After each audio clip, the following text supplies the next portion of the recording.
اب ان سوالوں کے جواب کا وقت قریب ہے۔ رسول اللہ رات سوتے میں جو خواب دیکھتے ہیں وہ دن میں ان کے سامنے وقوع پذیر ہو جاتا ہے۔ ان سچے خوابوں نے رسول اللہ کو کائنات کی حقیقتوں کو مزید قریب سے دیکھنے کا موقع دیا ہے۔ یہ سلسلہ 6 مہینے تک چلتا رہا۔ رسول اللہ رمضان کا مہینہ غار حرا میں ہی گزارا کرتے ہیں۔ اس سال بھی ایسا ہی ہوا۔ پیر کے دن 21 رمضان المبارک یعنی 10 اگست 610 عیسوی کو رسول اللہ غار حرا میں موجود ہیں کہ ایک فرشتہ آیا اور اس نے رسول اللہ کو آواز دی۔ رسول اللہ نے غار میں ادھر ادھر دیکھا مگر وہاں رسول اللہ کو اپنے سوا کوئی اور نظر نہیں آیا۔ فرشتہ سبز رنگ کے ریشم پر سنہری حروف سے لکھی ہوئی سورہ العلق کی پہلی 5 آیات لایا ہے۔ اس نے رسول اللہ کو پڑھنے کے لیے دی۔ رسول اللہ نے آواز سنی، پڑھیے۔ رسول اللہ نے کہا، ما انا بقاری، میں پڑھنے والا نہیں ہوں، I am not a reader۔ اس کے بعد فرشتے نے رسول اللہ کو پکڑ کر سینے سے لگایا، اپنی طرف دبایا اور چھوڑ دیا۔ فرشتہ پھر کہنے لگا، پڑھیے۔ رسول اللہ نے دوبارہ کہا، میں پڑھنے والا نہیں ہوں۔ فرشتے نے ایک بار پھر رسول اللہ کو اپنے سینے سے لگایا، پہلے کی نسبت زیادہ زور سے دبایا اور کہا، پڑھیے اپنے رب کے نام سے۔ رسول اللہ نے اس بار کہا، کیا پڑھوں؟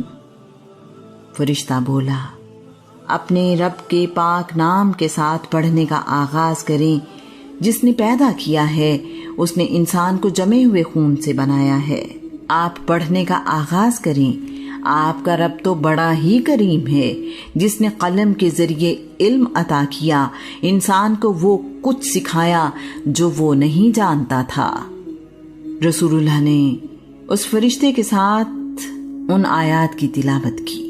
پہلی وحی کے نزول کے وقت رسول اللہ کی عمر قمری حساب سے 40 سال 6 مہینے اور 9 دن ہے۔ شمسی حساب سے رسول اللہ کی عمر اس وقت 39 سال 3 مہینے اور 17 دن ہے۔ یہ پہلا پیغام ہے جو اللہ کریم نے اپنے آخری نبی کی طرف بھیجا ہے۔ اللہ کے کلام کا اثر ہے کہ رسول اللہ نے گھبراہٹ محسوس کی۔ رسول اللہ کے دل کو اللہ کے کلام کے لیے تیار کیا جا رہا تھا۔ اس کے باوجود اللہ کے کلام کی ہیبت اپنی جگہ موجود ہے۔ رسول اللہ غار حرا سے نکل کر اپنے گھر آ گئے۔ سیدہ خدیجہ بیان کرتی ہیں، رسول اللہ گھر پہنچے تو آپ کا رنگ زرد تھا، آپ بہت تھکے ہوئے نظر آ رہے تھے۔ رسول اللہ دیوار کا سہارا لے کر چھوٹے چھوٹے قدموں سے میری طرف آئے۔ میں نے رسول اللہ کو اس حال میں دیکھا تو آگے بڑھ کر آپ کا ہاتھ پکڑ لیا اور پوچھا، آپ کے ساتھ کیا واقعہ ہوا ہے اور آپ اتنے تھکے ہوئے کیوں ہیں؟ رسول اللہ مجھے کہنے لگے، مجھے چادر اوڑھاؤ، مجھے چادر اوڑھاؤ۔ میں نے رسول اللہ کے جسم پر چادر اوڑھا دی۔ رسول اللہ کی طبیعت اللہ کے کلام کی وجہ سے بے قرار تھی۔ فرشتے کو غار حرا میں دیکھنا اور اللہ کریم کا پیغام وصول کرنا آسان نہیں تھا۔ جب رسول اللہ نے سکون محسوس کیا تو مجھے پورا واقعہ سنایا اور کہا، غار میں مجھے کوئی نظر آیا۔ جب وہ چلا گیا تو میری ٹانگیں کانپ رہی تھیں، میرے لیے کھڑا ہونا مشکل تھا۔ میں زمین پر بیٹھ گیا اور کچھ دیر بعد کھڑا ہوا۔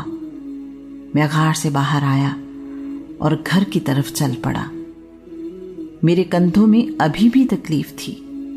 میں نے ابھی گھر کا آدھا راستہ طے کیا تھا کہ مجھے آواز سنائی دی، محمد، آپ اللہ کے رسول ہیں اور میں جبرائیل ہوں۔ یہ آواز آسمان سے آ رہی تھی۔ میں نے اوپر دیکھا تو ایک شخص جس کے رخسار انسانوں کی طرح تھے آسمان کی وسعتوں میں کھڑا ہے۔ میں کچھ دیر کھڑا اسے دیکھتا رہا۔ مجھ میں چلنے کی ہمت نہیں تھی۔ میں نے جب بھی نظر اٹھا کر آسمان کی طرف دیکھا وہ موجود تھا۔ میں نے جس طرف بھی دیکھا مجھے وہ نظر آیا۔ میری تھکن اور بڑھ گئی۔ میں بہت مشکل سے گھر پہنچا۔ میں اپنے لیے خوف محسوس کرتا ہوں۔ میں نے کہا، آپ اپنے لیے کوئی خوف محسوس نہ کریں، اللہ کریم آپ کو کبھی رسوا نہیں کرے گا۔